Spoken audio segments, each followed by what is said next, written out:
સુરતના હારદસમાં ચૌટા બજારમાં આવેલી સુરત જનરલ હોસ્પિટલ ચૌટા બજારમાં દબાણ કરનારાઓના કાર્ય જાણે બંધ થઈ જશે તેમ લાગી રહ્યું છે.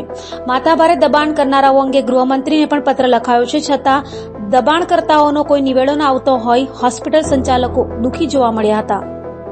ચૌટા બજારમાં આવેલી શહેરની સદી જૂની સુરત જનરલ હોસ્પિટલ માટે વર્ષોથી આસપાસના દબાણ નડતરરૂપ રહ્યા છે.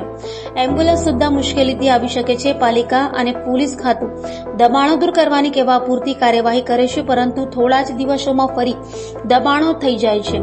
વર્ષોથી આ સમસ્યાને પગલે હવે આ હોસ્પિટલને તાળા લાગી જાય તેવી સ્થિતિ છે. આ મામલે હોસ્પિટલના પ્રમુખ સુનિલ મોદીએ રાજ્યના ગૃહમંત્રી હર્ષ સંઘવીને પત્ર લખી કાયમી ઉકેલ લાવવા રજૂઆત કરી છે. સુનિલ મોદીએ પત્રમાં જણાવ્યું કે પીટી સુરત જનરલ હોસ્પિટલ ફેરિયાઓ અને દુકાનદારોએ રોડ પર કરેલા અતિક્રમણ કારણે બંધ થવાની આરે આવી ગઈ છે, જેનું પારાવાર દુઃખ છે. આ બાબતે અનેક ફરિયાદ કરવા છતાં પાલિકા કે ટ્રાફિક પોલીસ કાયમી ઉકેલ લાવી શકી નથી. તંત્રની આ બેદરકારી છે કે આંખ આડા કાન કરવાની નિર્દય વૃત્તિ છે એ સમજાતું નથી. હવે આપની આશરે છીએ. અમે માનીએ છીએ કે પોલીસ ખાતું આપના હુકમને તો માન આપશે જ. સુનિલ મોદીએ વધુમાં પત્રમાં એવું પણ લખ્યું હતું કે દબાણને કારણે હોસ્પિટલમાં એમ્બ્યુલન્સ આવી શકતી નથી. તેને કારણે દર્દીઓના જીવ જોખમમાં મુકાય છે. તાજેતરમાં જ પોલીસની વાન ફસાઈ ગઈ હતી, છતાં કોઈ નક્કર પગલાં લેવાયા નથી. આ હોસ્પિટલની સ્થાપના 1841માં કરવામાં આવી હતી. આ હોસ્પિટલ સાથે લગભગ 100 કુટુંબ જોડાયેલા છે. તેમની આજીવિકાનો પણ પ્રશ્ન ઉભો થયો છે, જેથી સંબંધિત ખાતાને સૂચના આપી કાર્યવાહી કરાવશો. હમણાં ચૌટા બજાર ખાતે આવેલી સુરત જનરલ હોસ્પિટલના પ્રમુખે ગુજરાત રાજ્યના માન્ય ગૃહમંત્રી શ્રી હર્ષભાઈ સંઘવીને એક પત્ર લખીને સુરત જનરલ હોસ્પિટલને બચાવવા માટેની જે અપીલ કરી છે,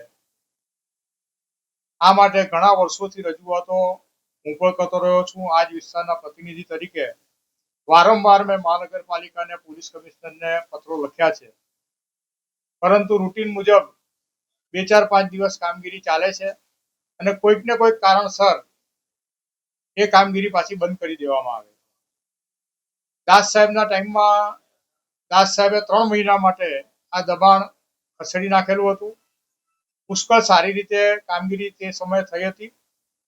આ દબાણોને કારણે હોસ્પિટલને તો તકલીફ પડે જ છે, પરંતુ આ ચૌટા બજારમાં ભૂતકાળમાં હતી એવી ખૂબ જ સારી પેઢીઓ અનાજ કરિયાણાની બધી એ લોકો અહીંયાથી વેચીને બીજે શિફ્ટ થઈ ગયા છે અથવા તો ભાડે આપી દીધી છે. મને લાગે છે કે સુરત મહાનગરપાલિકા ચૌટા બજાર વિસ્તાર એટલે ખરેખર તો કોટ વિસ્તાર આખો હું કહું તો એ ભૂલી ગઈ છે કે આ સુરત મહાનગરપાલિકાની હદમાં આવે છે. કારણ કે કોઈ બાબતની કોઈ દરકાર લેવી નહીં અને સુરત મહાનગરપાલિકા એટલે સુરત વોલ સિટીમાંથી જે મેં અગાઉ પણ એક પત્ર લખેલો હતો, મીડિયાને પણ પત્ર આપેલ કે સામૂહિક અહીંયાથી લોકો હિજરત કરી જશે. પરિસ્થિતિ હવે કોઈ બહુ દૂર રહી નથી. અહીંયાના સ્થાનિક લોકોને અહીંયા રહેવું જ છે, પરંતુ આ બધી જે સમસ્યા છે પાર્કિંગની, દબાણની, આને કારણે લોકો અહીંયાથી કંટાળીને ચાલી જાય છે. દબાણ જે છે એ લોકો કોણ હોય છે, કઈ રીતે કરે? દબાણ કરનારા લોકો અહીંયાના સ્થાનિક છે જ નહીં, એ લોકો બહારથી આવે છે.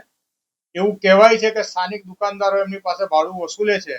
જો આ ભાડું વસૂલતા હોય તો એ ગેરકાયદેસર છે.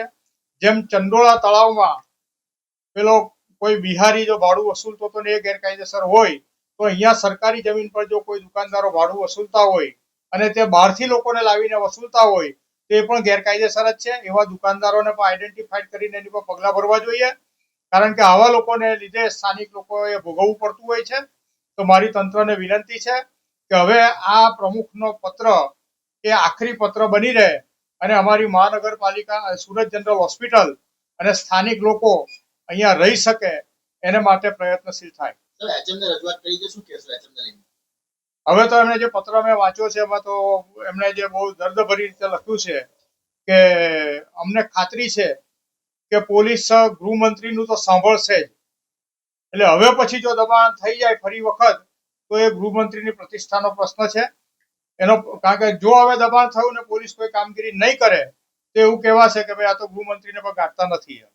આજે અમારી હોસ્પિટલ 150 વર્ષ જૂની છે. એક મિનિટ પરંતુ હમણાં છેલ્લા વર્ષો જે ફેરિયાઓ બેસે છે તેમને લીધે એમ્બ્યુલન્સ ગાડી બી આવી શકતી નથી.